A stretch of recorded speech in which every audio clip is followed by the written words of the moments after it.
Welcome back, everyone. Today we're going to take a look at 2019 American drama horror film called Funhouse. Billionaire Nero Alexander casually sits in his chair, leg on leg, looking at a phone in his hand as a woman bashes another with a baseball bat. She stops and looks at him, but Nero urges her to continue. She pleads with him to stop, but he states that she must complete the task. The woman grabs a knife and starts furiously stabbing the corpse. She rips its heart out, putting it on a tray, and lays it at the sadist's feet. He watches her, chuckling. The woman collapses on the floor and starts bawling.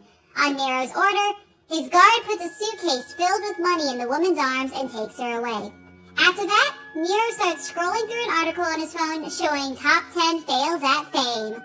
Kasper Norden, a man from a fail at fame list, awakens in a strange, dimly lit room and starts observing his surroundings, wearing a baffled expression on his face.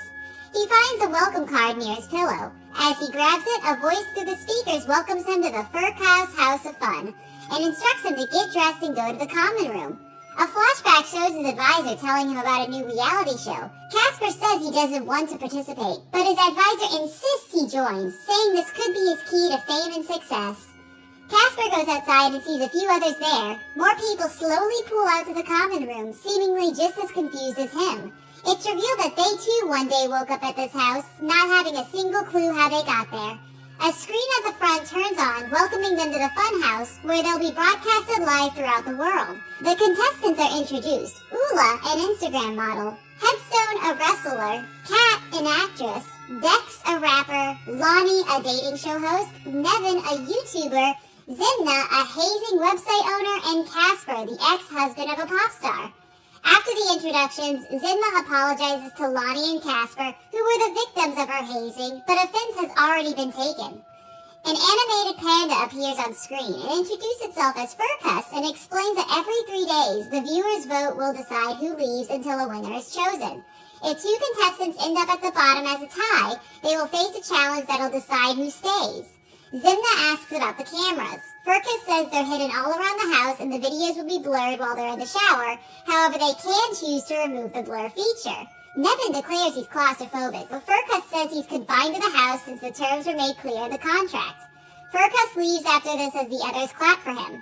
The contestants start enjoying their time at the house, singing, swimming, and fooling games. Friends are made while Ula and Headstone start dating. Every day, they're taken to a confession room to speak live to the viewers. People on television and YouTube start commenting on this new reality show. In the first few days, Kasper immediately bonds with Lonnie. They talk about their past TV shows, both of which unfortunately ended in failure. Headstone joins them and Lonnie soon leaves. After a bit of chatter with Kasper, Headstone teaches him a few lines his dad used to say while making a toast. They both say the lines and drink. 3 days later, Funhouse reveals the votes through the screen with Ula at the top and Lonnie and Nevin at the bottom. Funhouse remarks that removing the blur feature in the shower must have done Ula some good. Since Lonnie and Nevin have a tie, it's time for their challenge, which is announced to be a piñata party. The others laugh as the easy-peasy challenge, and the two are escorted to the challenge room by the Funhouse helper. Zimna attacks Ula's strategy, saying she used her body to gain more views. As a result, the women end up in a heated argument. The contestants are shown Lonnie through the glass as her challenge begins. A piñata is lowered next to her and her vision is blocked. However, once she's unable to see, the piñata is pulled up and a bound and gagged Nevin is lowered right next to her. The others freak out and start yelling and banging at the room's door, but to no avail.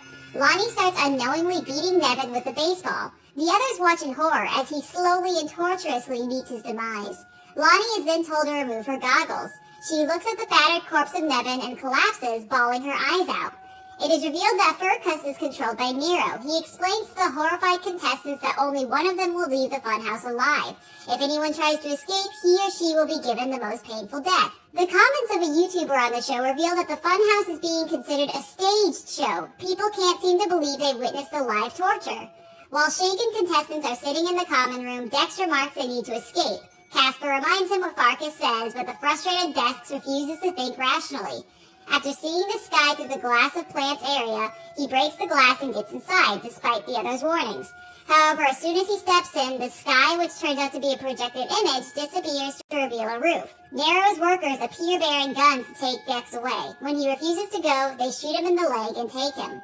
The others are made to watch as a bound Dex is put in a drum and strong acid is poured into it.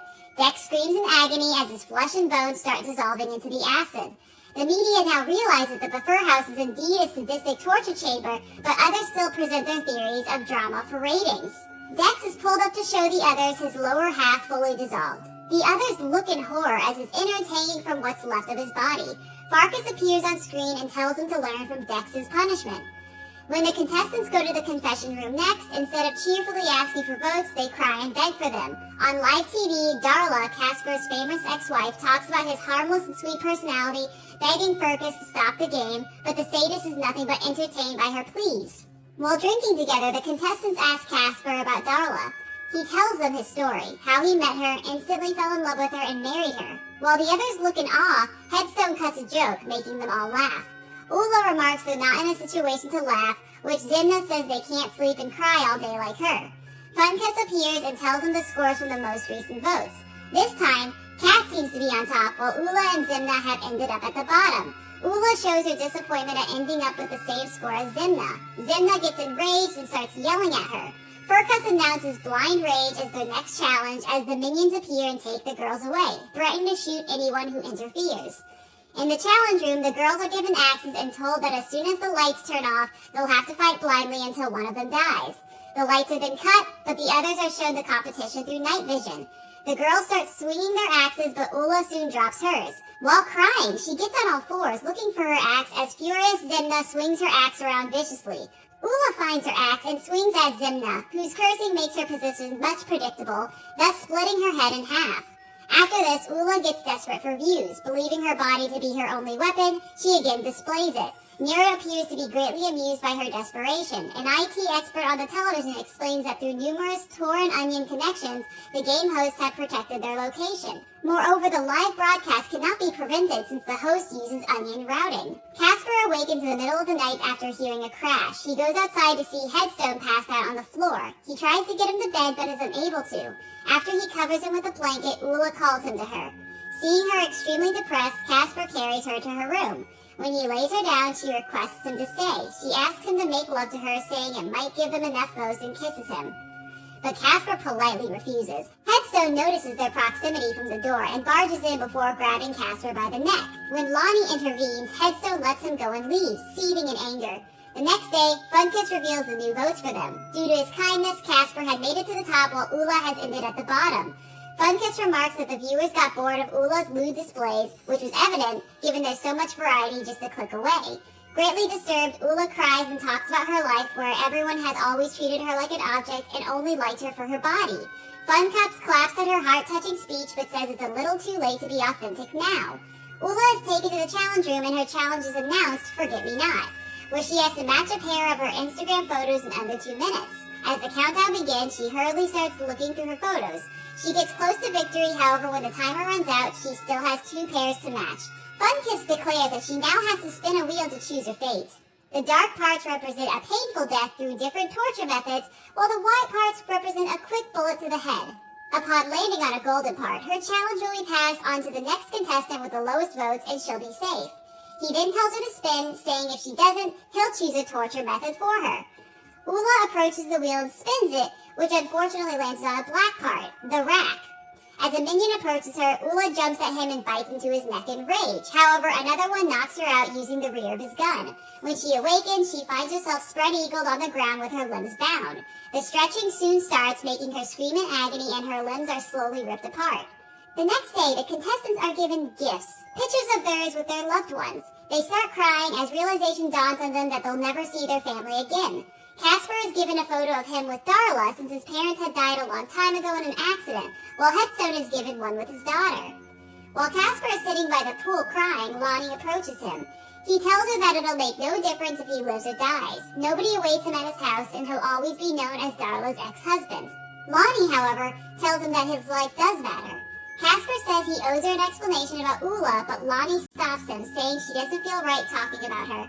In another show, Darla talks about her life with Kasper and declares she'll always love him. When the votes are revealed next, Kasper turns out to be the top, while Headstone ends up at the bottom. Before leading Headstone to his death room, Funkus shows him the video of Ula and Kasper, thus revealing how Ula was the one that offered and Kasper refused. Guilty, Headstone apologizes to Kasper. Headstone's challenge is then announced. Deathmatch.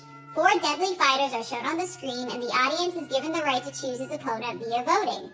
The voting begins. People all around the world excitedly vote the most vicious killer, treating the contestants' lives as worthless game. The fighter called Bodice is chosen at the end. The contestants make a toast to Headstone, and he's led to the challenge room. His confession from earlier is shown, where he tells his daughter she's all that matters to him, and that is his life. As he leaves the chair, we're brought back to the challenge room, where Bodice enters the room. Funkiss dictates the rules. They have to fight until one dies.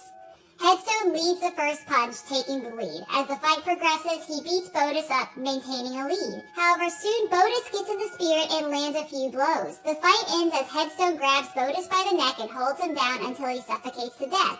The other contestants cheer at his triumph, unable to believe he won, but Nero soon replaces smiles on their faces with fear.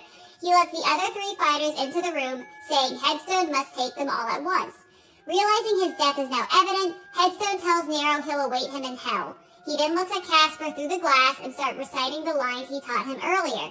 They say the rhyme, line by line, before Headstone goes face to face with the fighters and eventually is beaten to death. As Kasper sits in the common room brooding, Funkiss suddenly appears, asking what he's thinking. Kasper tells him he's wondering what kind of person he must be to gain the pleasure by watching innocent people die. Nero tells him that these people are useless failures who have been brought to fame without talent or struggle.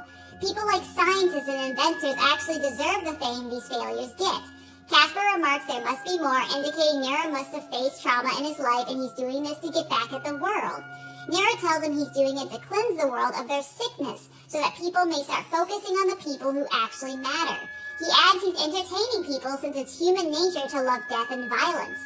As Lonnie appears, Nero declares he'll stop third wheeling and leaves. Kasper tells Lonnie that he's glad he got a chance to know her. Lonnie says she feels the same, but she wishes she met him at a grocery store instead. After this exchange, the two end up in bed, spending the night in heated passion. Kat also puts on a show for the audience, pleasuring herself while looking straight into the camera. The next morning, the votes reveal that Kasper has maintained his position on the top while Kat has ended in last place. Funhouse announces Kat's challenge, the Chess Master. While Kat is playing against Nero, aided by his minion, the FBI managed to track the Funhouse location through the connections. Nero soon checkmates Kat, defeating her. She's then taken to the wheel to decide her fate. When she spins, it lands on Pass the Buck, the golden area that means she's in the safe zone and her challenge shall pass on to the next contestant with the lowest votes. The minions go to get Lonnie, but Kasper holds her back. He begs Nero to let him take her place. After a bit of hesitation, Nero agrees to let him take her place. As Kasper is taken to the challenge room, the FBI are seen approaching the Funhouse. Funkiss declares Pistols at Dawn to be Kasper's challenge. When the screen turns off, Kasper only sees Kat at the other side and freaks out. Nero remarks that he makes the rules and thus Kasper's next challenge is against Lonnie. He gives them pistols and tells them to stand back to back, walk 10 paces, turn around and shoot. If they choose not to comply, he says he'll lock Lonnie up in a steel cow and force Kasper to eat her. The two of them stand back to back and start stepping forward on Nero's instructions. As they turn and point their guns at each other, the FBI reach an opening marked by the Funhouse logo. They open it to see the severed heads of the dead contestants around a bear holding a bomb.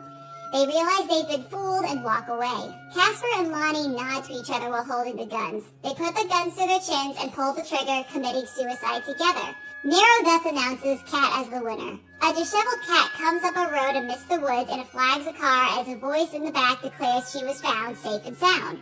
The FBI questions her to gain information about Furkut's whereabouts, but the clueless girl sits through them all with an emotionless face. While he's playing the piano at his house, Nero turns to see Kat standing behind him. He approaches her and they both start making out. Kat remarks that next time she won't let him win the chess match, thus indicating the fate of the show had been decided since the very beginning. Thanks for watching, guys!